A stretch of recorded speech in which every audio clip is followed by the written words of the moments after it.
जय हिंद। स्वागत है आपका यूटी एक्सपर्ट चैनल पे। दोस्तों आज की इस वीडियो में हम उत्तर प्रदेश की जो भौगोलिक स्थिति है उसके बारे में डिस्कस करने वाले हैं, ठीक है।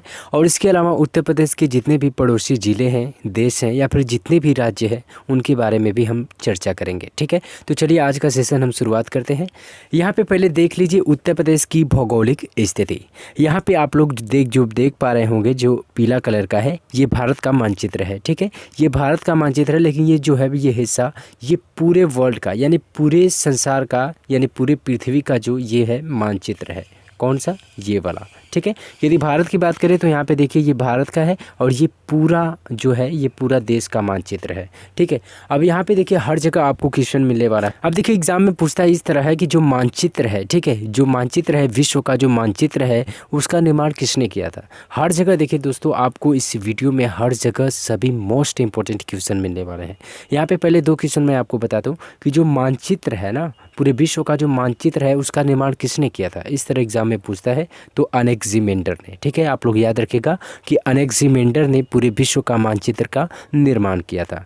तो आप लोगों ने अब देखिए इसके अलावा एक तरह और क्वेश्चन पूछा जाता है कि जो ग्लोब होता है, ग्लोब का निर्माण किसने किया था। जो विश्व का ग्लोब होता है जो गोला टाइप का होगा, आप लोगों ने देखा होगा स्कूलों में, जो ग्लोब होता है उसका निर्माण किसने किया है? मार्टिन बैहम ने, ठीक है। यदि मानचित्र की बात करेगा विश्व मानचित्र की तो आप लोग बताएंगे अलेक्जेंडर। लेकिन यदि विश्व यदि पूछ देगा कि जो ग्लोब है उसका निर्माण किसने किया था तो मार्टिन बैहम आप लोग बताएंगे, ठीक है। दो क्वेश्चन यहाँ से क्लियर हुआ। अब यहाँ पे भारत की स्थिति की बात करें तो आप लोग मैप में देख पा रहे होंगे ये भारत है, ठीक है, ये भारत है। अब इसके अलावा चलिए देख लेते हैं पूरे उत्तर प्रदेश का मानचित्र।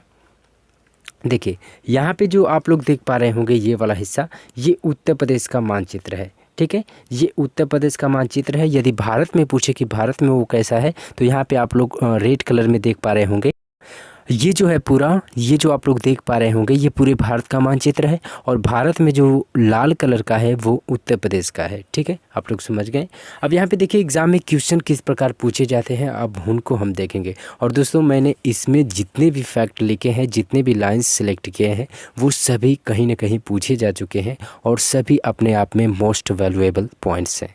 तो चलिए देख लेते हैं। यहाँ पे सबसे पहले यूपी के पड़ोसी राज्यों की संख्या है 8, ठीक है। यूपी के कितने पड़ोसी राज्यों की संख्या है? 8। और यहाँ पे कंडीशन लिखा गया है दिल्ली को छोड़कर।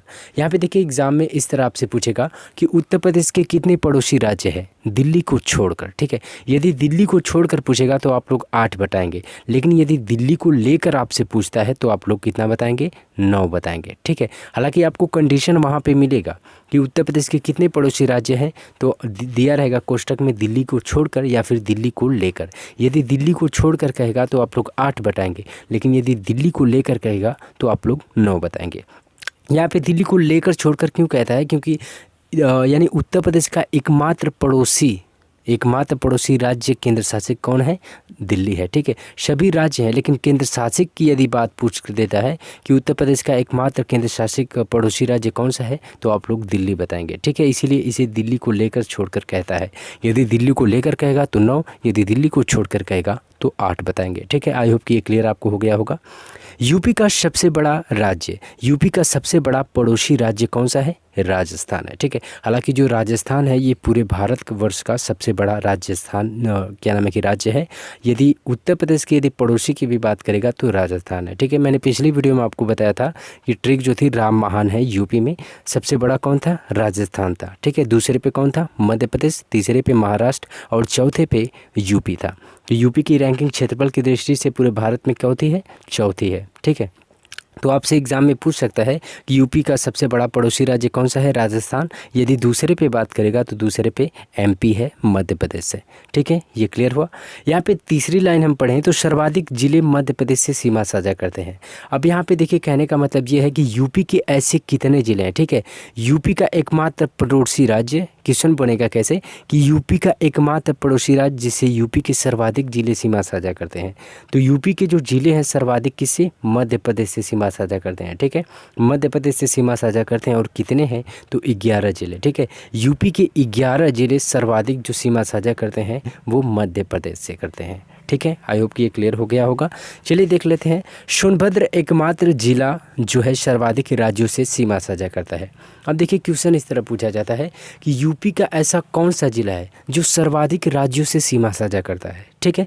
यूपी का एकमात्र ऐसा कौन सा जिला है सर्वाधिक राज्यों से सीमा साझा करता है, तो वो है सोनभद्र, ठीक है। सोनभद्र, जो कि आपको पता होगा कि सोनभद्र यूपी का सबसे दक्षिणी जिला है और वो सर्वाधिक राज्यों से सीमा साझा करता है। कितने? 4 राज्यों से, ठीक है। 4 राज्यों से करता है। कौन कौन से हैं? बिहार, झारखंड, मध्य प्रदेश और छत्तीसगढ़, ठीक है। इसे आप लोग ज़रूर याद रखिएगा दोस्तों। ये सभी लाइन जो मैंने लिखा है ना, वो सभी इम्पोर्टेंट है, वो कहीं ना कहीं पूछा जा सकता है और इसमें से कई जगह पूछा भी गया है, ठीक है। तो चलिए देख लेते हैं नेक्स्ट स्लाइड की ओर। नेक्स्ट स्लाइड है उत्तर प्रदेश की भौगोलिक स्थिति, यानी यूपी का एकमात्र पड़ोसी देश कौन सा है? नेपाल है। यानी देखिए एग्जाम में इस तरह पूछेगा कि यूपी के कितने पड़ोसी देश हैं, ठीक है। यूपी के कितने पड़ोसी देश हैं, तो आप लोग बताएंगे एक केवल, और कौन सा है? वो नेपाल है, ठीक है। इतना ही हुआ क्लियर। नेपाल से यूपी के कितने जिले सीमा साझा करते हैं? देखिए ये जो पॉइंट है ये बहुत इंपॉर्टेंट है। ये यूपीएससी में पूछा गया था, यहाँ से एक क्वेश्चन, ठीक है। उसमें ऑप्शन इस तरह दिया था कि यूपी का एकमात्र कौन सा जिला है जो नेपाल से सीमा नहीं साझा करता है, तो 4 जिले देकर, ठीक है, 4 जिले देकर एक ऑप्शन में नहीं था और उसी को टिक करना था। तो आप लोग देख लीजिए नेपाल से यूपी के कितने जिले सीमा साझा करते हैं? 7 जिले सीमा साझा करते हैं, ठीक है। और कौन कौन से हैं? महाराजगंज, बलरामपुर, बहराइच, लखीमपुर, पीलीभीत, सिद्धार्थनगर और श्रावस्ती, ठीक है दोस्तों। इसे आप लोग ज़रूर याद रखिएगा, बस आपको साथ ही याद करना है, लेकिन आप लोग ज़रूर याद रखिएगा क्योंकि यहाँ से पूछा जा सकता है क्वेश्चन। यूपी का किसी भी लेवल का एग्ज़ाम हो, यहाँ से पूछा जा सकता हो, चाहे वीडियो का हो, चाहे आरओ का हो, चाहे यूपीपी का हो, या फिर अन्य कोई, चाहे लेखपाल का भी हो, ठीक है। तो चलिए देख लें। यहाँ पे नेपाल से यूपी के 7 जिले सीमा साझा करते हैं, ठीक है। कौन कौन से? महाराजगंज, बलरामपुर, बहराइच, लखीमपुर खीरी, पीलीभीत, सिद्धार्थनगर और श्रावस्ती, ठीक है। यदि आप लोग इसे मैप के थ्रू देखना चाहें तो यहाँ पे देख लीजिए मैप है, ठीक है। ये मैप है और यहाँ पे जो हिस्सा आप लोग देख रहे होंगे ये नेपाल का है, ठीक है। ये नेपाल की एरिया है। पूरी टोटल कितनी है? ये नेपाल की एरिया है। यहाँ पे देख पा रहे हो आप लोग पीलीभीत है, ठीक है। यहाँ पे लखीमपुर खीरी है, यहाँ पे बहराइच है, यहाँ पे श्रावस्ती है, बलरामपुर है, ठीक है। और यहाँ पे ये सिद्धार्थनगर है और ये महाराजगंज है, ठीक है। कितने हो गए? 7 हो गए ना। और यही 7 सीमा साझा करते हैं नेपाल से, ठीक है दोस्तों। क्लियर हो गया होगा। चलिए नेक्स्ट देख लेते हैं यहाँ पे हम लोग पहले। अब यहाँ पे ये चीज़ देख लेते हैं, ठीक है। ये तो क्लियर हो गया, ये वाला क्लियर हो गया, ठीक है। अब यहाँ पे सॉरी दोस्तों, चलिए यहाँ पे देख लेते हैं। यहाँ पे उत्तर प्रदेश की भौगोलिक स्थिति में हमारा तीसरा जो स्लाइड है, तीसरा में दिया गया है सहारनपुर, सोनभद्र, बलिया और शामली। देखिए यहाँ से आप लोग एक चीज़ बढ़िया से समझिएगा कि सहारनपुर मान लीजिए कि ये यूपी का मैप है, ठीक है। ये पूरा यूपी का मैप है। बाय द वे आप मान लीजिए इसी तरह कि ये यूपी का मैप है, ठीक है। तो आप लोग जब रीजनिंग पढ़ते होंगे तो आप लोग को पता होगा कि जो ऊपरी हिस्सा होता है ये उत्तरी होता है, ठीक है। ये उत्तरी होता है, ये उत्तर होता है, ये दक्षिण होता है, यह पूरब होता है और ये पश्चिम होता है, ठीक है। इतना क्लियर हुआ। तो एग्ज़ाम में देखिए पूछा क्या जाता है, पूछता ये है जैसे कि यूपी का सबसे पूर्वी जिला कौन सा है? ऑप्शन में चारों रहेगा। यूपी का सबसे पूर्वी जिला कौन सा है? बलिया, ठीक है। पूरब यहाँ है तो ये यूपी का सबसे पूर्वी जिला कौन सा है? बलिया है, ठीक है। ये क्लियर हुआ। यदि अब पश्चिमी पूछे तो पश्चिमी शामली है, ठीक है। पश्चिमी क्या है? शामली है। पूर्वी क्या है? बलिया है, ठीक है। और सबसे उत्तरी की बात करेगा तो आप लोग सहारनपुर बताएंगे, ठीक है। सबसे उत्तरी जिला कौन सा है? सहारनपुर। और सबसे दक्षिणी जिला है सोनभद्र है, जो कि सर्वाधिक राज्यों से सीमा साझा करता है। मैंने बताया था आपको कि यह 4 राज्यों से सीमा साझा करता है। पूछेगा कि एग्ज़ाम में इस तरह पूछ सकता है कि यूपी का ऐसा कौन सा जिला है जो कि सर्वाधिक राज्यों से सीमा साझा करता है, तो सोनभद्र है, ठीक है। और यह सबसे दक्षिणी जिला है। सबसे उत्तरी सहारनपुर, सबसे दक्षिणी सोनभद्र, सबसे पूर्वी बलिया और सबसे पश्चिमी शामली है, ठीक है। इतना क्लियर हुआ। अब यहाँ पे लिखा गया है कि उत्तर प्रदेश की चौड़ाई 240 किलोमीटर है, ठीक है। उत्तर प्रदेश की चौड़ाई कितनी है? 240 किलोमीटर है। कहने का मतलब ये, और उत्तर प्रदेश की लंबाई कितनी है? 650 किलोमीटर, ठीक है। उत्तर प्रदेश की चौड़ाई कितनी है? 240 किलोमीटर और उत्तर प्रदेश की सर्वाधिक लंबाई 650 किलोमीटर। यदि आप लोग इसे मैप के थ्रू देखना चाहें तो यहाँ पे देख लीजिए।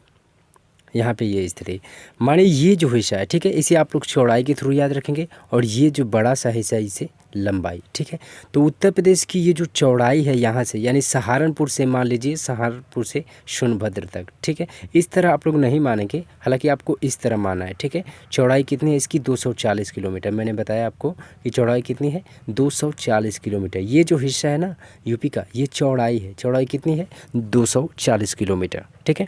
यदि यहाँ पे लंबाई की बात करें तो लंबाई कितनी है? 650 किलोमीटर, ठीक है। 650 किलोमीटर क्या है इसकी लंबाई है। और यहाँ पे देखिए, मैंने आपको ऊपर ही बताया कि सबसे उत्तरी ज़िला कौन सा था, ये सहारनपुर है। देख पा रहे होंगे यहाँ पे, ये सहारनपुर है, ठीक है। और ये क्या है यहाँ पे? ये सोनभद्र है, ठीक है। ये सोनभद्र सबसे क्या है? ये दक्षिणी ज़िला। और यहाँ पे आप लोग देख पा रहे होंगे, ये जो कंडीशन है ये वाला है, ये बलिया है, ठीक है। और यहाँ पे देखेंगे आप लोग तो यहीं पे आपको शामली मिलेगा, ठीक है।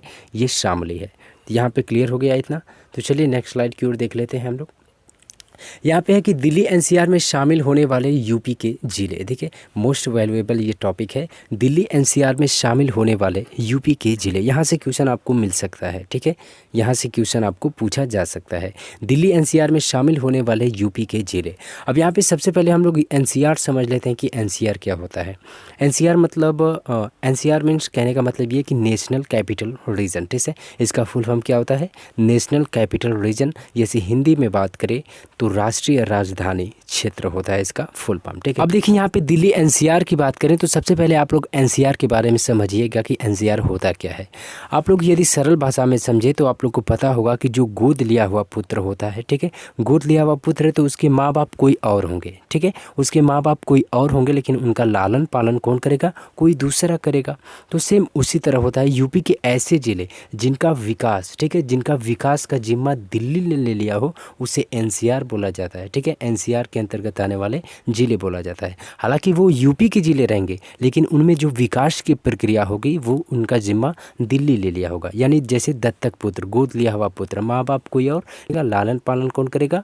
कोई और करेगा। सेम उसी तरह, यानी ज़िले कौन है? यूपी के ज़िले हैं, लेकिन उनका जो होता है ना, उनका जो विकास की प्रक्रिया होती है, हर चीज़ विकास का जिम्मा कौन ले लेगा? दिल्ली ले लेगा। उसी तरह उसी को एनसीआर बोला जाता है, ठीक है। तो दिल्ली एनसीआर में कुल कितने ज़िले आते हैं? 24 ज़िले, ठीक है। आप लोग देख लीजिएगा कि दिल्ली एनसीआर में कितने ज़िले शामिल हैं? 24 ज़िले। लेकिन यदि यूपी की बात करें कि यूपी से कितने ज़िले शामिल हैं, तो 18 ज़िले शामिल हैं, ठीक है। यूपी के 18 ज़िले। यदि पूरे ज़िले की बात करेगा कि एनसीआर में ज़िलों की संख्या कितनी है, एनसीआर में यानी नेशनल कैपिटल रीजन में शामिल होने वाले ज़िलों की संख्या 24, और यूपी के कितने शामिल हैं तो 8 बताएंगे आप लोग, ठीक है। देख लीजिए कौन कौन से हैं। गौतम बुद्ध नगर, गाज़ियाबाद, मेरठ, बुलंदशहर, बागपत, हापुड़, मुजफ्फरनगर और शामली, ठीक है। इतना क्लियर हुआ, ठीक है। और देखिए, यहाँ से क्वेश्चन इस तरह और पूछा जाता है कि एनसीआर, दिल्ली एनसीआर में शामिल होने वाला यूपी का सबसे नवीनतम जिला कौन सा है, ये पूछा गया है क्वेश्चन, ठीक है। ये एक प्रीवियस ईयर में पूछा गया क्वेश्चन है कि दिल्ली एनसीआर में शामिल होने वाला यूपी का सबसे नवीनतम जिला कौन सा है, तो शामली है, ठीक है। इतना क्लियर हुआ। और यहाँ पे हापुड़ है, तो हापुड़ को मैंने बताया है कि यूपी का सबसे छोटा ज़िला हापुड़ है, जिसका क्षेत्रफल 660 वर्ग किमी है, ठीक है दोस्तों। और यहाँ पे मैंने लिखा है प्रस्तावित ज़िले। देखिए, प्रस्तावित ज़िले कहने का मतलब ये कि 8 तो शामिल हैं, ठीक है, लेकिन 3 ज़िलों को अभी शामिल करना है, ठीक है। इनका प्रस्ताव भेज दिया गया है, इनको भी दिल्ली एनसीआर में शामिल होना है, इनको भी शामिल कर लिया जाएगा कुछ समय के बाद। अलीगढ़, मथुरा और हाथरस, ठीक है। तो दोस्तों, आई होप कि ये दिल्ली एनसीआर से आप लोग समझ गए होंगे कुछ। अब चलिए देख लेते हैं कुछ अलग स्लाइड की ओर। यहाँ पे अन्य महत्वपूर्ण तथ्य, अन्य महत्वपूर्ण तथ्य में देख लीजिए क्या क्या है। उत्तर प्रदेश किस प्लेट पर स्थित है, ठीक है। उत्तर प्रदेश किस प्लेट पर स्थित है, तो आप लोग बताएंगे गोंडवाना। दोस्तों, भारत में 3-4 प्लेटें हैं, गोंडवाना है, अंगारा है, और इसके अलावा अन्य प्लेटें हैं। तो जो उत्तर प्रदेश है वह गोंडवाना प्लेट पर स्थित है, ठीक है। यूपी के उत्तर में शिवालिक की पहाड़ियाँ हैं। मान लीजिए कि ये यूपी का मैप है, ठीक है, ये यूपी का मैप है। तो यूपी के उत्तर में शिवालिक की पहाड़ियाँ हैं। पूछ सकता है आपसे कि यूपी के उत्तर में कौन सी पहाड़ियाँ स्थित है, तो शिवालिक की पहाड़ियाँ, ठीक है, शिवालिक की पहाड़ियाँ, ठीक है। और यदि दक्षिण की बात करेगा तो दक्षिण में विंध्याचल की पहाड़ियाँ स्थित हैं। क्लियर हुआ। अब यहाँ पे देख लेते हैं उत्तर प्रदेश का 3 बड़ा भूभाग, यानी उत्तर प्रदेश को कितने भाग में डिवाइड किया गया है, कितने बड़े भूभाग में, तो 3 भूभाग में डिवाइड किया गया है उत्तर प्रदेश को। यहाँ पे भावर व तराई क्षेत्र, ठीक है, भावर व तराई क्षेत्र, यानी जो ऊपरी भाग है ना, उत्तर प्रदेश का जो ऊपरी भाग है, मान लीजिए कि इतना ऊपरी भाग क्या है, ऊपरी भाग यानी इसको तराई क्षेत्र के नाम से जाना जाता है। उत्तर प्रदेश का यानी ऊपरी भाग को किस अन्य नाम से जानते हैं, तो तराई या फिर भावर क्षेत्र। ठीक है, क्लियर हुआ। यहाँ पे बीच वाला यानी ये जो हिस्सा है इसे बीच वाले को क्या बोला जाता है, गंगा यमुना का मैदानी भाग। ठीक है, गंगा यमुना का मैदानी भाग। देखिए क्वेश्चन में इस तरह पूछा जा सकता है कि कृषि के लिए सर्वाधिक जो उपयुक्त होती है ना भूमि, वो कौन सा भूभाग है, तो उत्तर प्रदेश का जो मध्य भूभाग है वह कृषि के लिए सर्वाधिक उपजाऊ होता है, क्योंकि यहाँ पे गंगा यमुना द्वारा लाई गई जो जलोढ़ मिट्टी होती है सभी यहाँ पे क्या होती है, इकट्ठी हो जाती हैं। तो आप लोग पता होगा कि जो जलोढ़ मिट्टी है वो खेती के लिए बहुत ही उपजाऊ होती है। ठीक है, आपसे देखिए क्वेश्चन इस तरह पूछेगा कि कृषि के लिए जो सर्वाधिक उपयुक्त भूमि है, भूभाग है, वह कौन सा है, तो गंगा यमुना का मैदानी भाग जो कि मध्य में पड़ता है।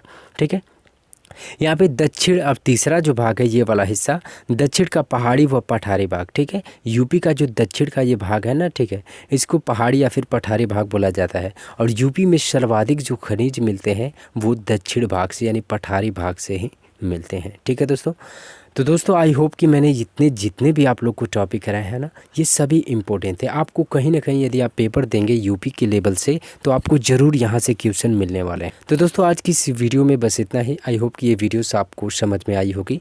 तो चलिए हम मिलेंगे यूपी के अगले टॉपिक के साथ, तब तक के लिए जय हिंद, जय भारत।